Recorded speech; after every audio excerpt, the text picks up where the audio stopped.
মিষ্টি কুমড়োর সাথে কাঁঠালের বীজ দিয়ে যদি এরকম একটা রেসিপি থাকে তাহলে কিন্তু গরম ভাত কিংবা গরম রুটি পরোটার সাথে জাস্ট খেতে অসাধারণ লাগে। নমস্কার বন্ধুরা, ঘরগিন্নি অলরাউন্ডার চ্যানেলে সকলকেই স্বাগত।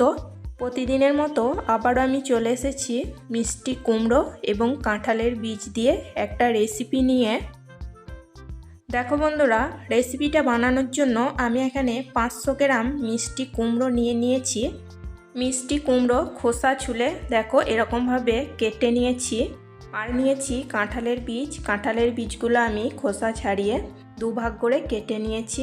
আর নিয়েছি দুটো বড় সাইজের আলু দুটো আমি খোসা ছুলে কেটে নিয়েছি। মিষ্টি কুমড়ো আর আলু এবং কাঁঠালের বীজ সব কিছুই আমি কেটে নিয়ে খুব ভালো করে জলে ধুয়ে পরিষ্কার করে নিয়েছি।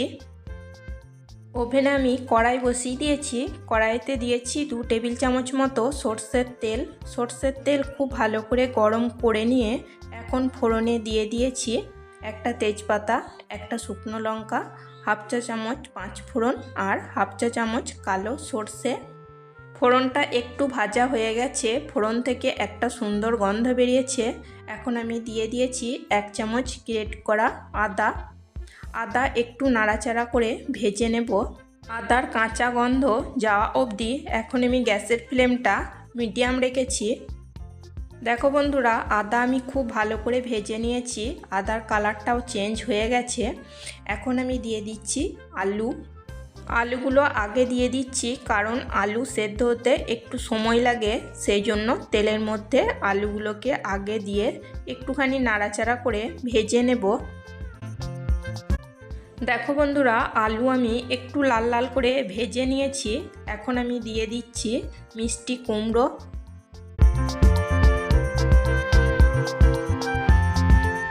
গ্যাসের ফ্লেমটা হাইতে দিয়ে আমি একটুখানি নাড়াচাড়া করে নিচ্ছি।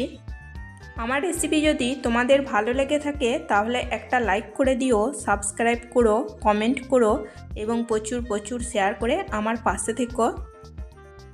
একটু নাড়াচাড়া করে নিয়ে এখন আমি দিয়ে দিয়েছি কাঁঠালের বীজ আর দিয়ে দিচ্ছি ছোট ছোট করে কেটে নিয়েছি টমেটো। আমি এখানে একটা মিডিয়াম সাইজের টমেটো কেটে নিয়ে দিয়ে দিয়েছি।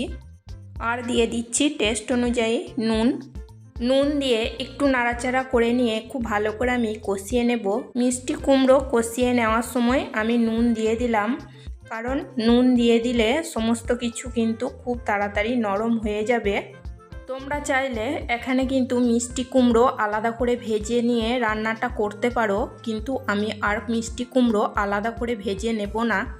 একটু নাড়াচাড়া করে নিয়ে লো ফ্লেমে কিছুক্ষণ ঢাকা দিয়ে রান্না করে নিচ্ছি। লো ফ্লেমে আমি 5 মিনিট মতো ঢাকা দিয়ে রান্না করে নিয়েছি। মাঝে একবার আমি ঢাকা সরিয়ে নাড়াচাড়া করে নিয়েছিলাম। দেখো সবজিগুলো কিন্তু খুব ভালো মতো কষিয়ে নেওয়া হয়ে গেছে এবং অনেকটাই নরম হয়ে গেছে। যেহেতু আমি একটু নুন দিয়ে ঢাকা দিয়ে কষিয়ে নিয়েছি তাই একটু জল মতো হয়ে গেছে।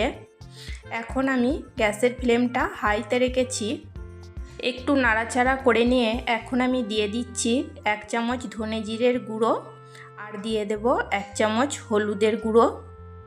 রান্নাটা আমি সম্পূর্ণ নিরামিষ করছি, তাই এখানে কোনো রকম পেঁয়াজ রসুনের ব্যবহার করিনি।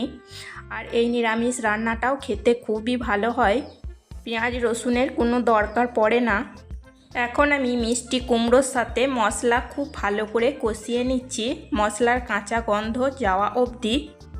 তোমরা তো কাঁঠালের বীজ অনেক রকম রেসিপি বানিয়ে খাও, একবার মিষ্টি কুমড়োর সাথে এরকমভাবে তরকারি বানিয়ে খাবে, দেখবে খেতে খুবই ভালো লাগবে। দেখো বন্ধুরা, মিষ্টি কুমড়োর সাথে মশলা আমি খুব ভালো করে কষিয়ে নিয়েছি। এখন আমি দিয়ে দেব প্রয়োজন মতো গরম জল দিয়ে নাড়াচাড়া করে আমি খুব ভালো করে মিশিয়ে নিচ্ছি। আর এখানে আমি দিয়ে দিচ্ছি 1 চামচ মতো কসুরি মেথি আমি একটু ড্রাই রোস্ট করে নিয়ে হাতে করে সামান্য একটু গুঁড়ো করে নিয়ে দিয়ে দিয়েছি। কসুরি মেথির ফ্লেভারটা খুবই ভালো লাগে এই মিষ্টি কুমড়ো রেসিপির সাথে। কসুরি মেথি আমি খুব ভালো করে মিশিয়ে নিয়েছি। এখন আমি ঢাকা দিয়ে মিডিয়াম ফ্লেমে কিছুক্ষণ রান্না করে নেব। আবারও আমি 4 থেকে 5 মিনিট মতো মিডিয়াম ফ্লেমে ঢাকা দিয়ে রান্না করে নিয়েছি।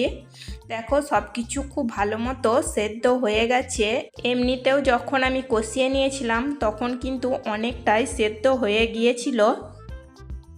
স্বাদের ব্যালেন্স ঠিক রাখার জন্য এখন আমি দিয়ে দিলাম বড় চামচের 2 চামচ চিনি।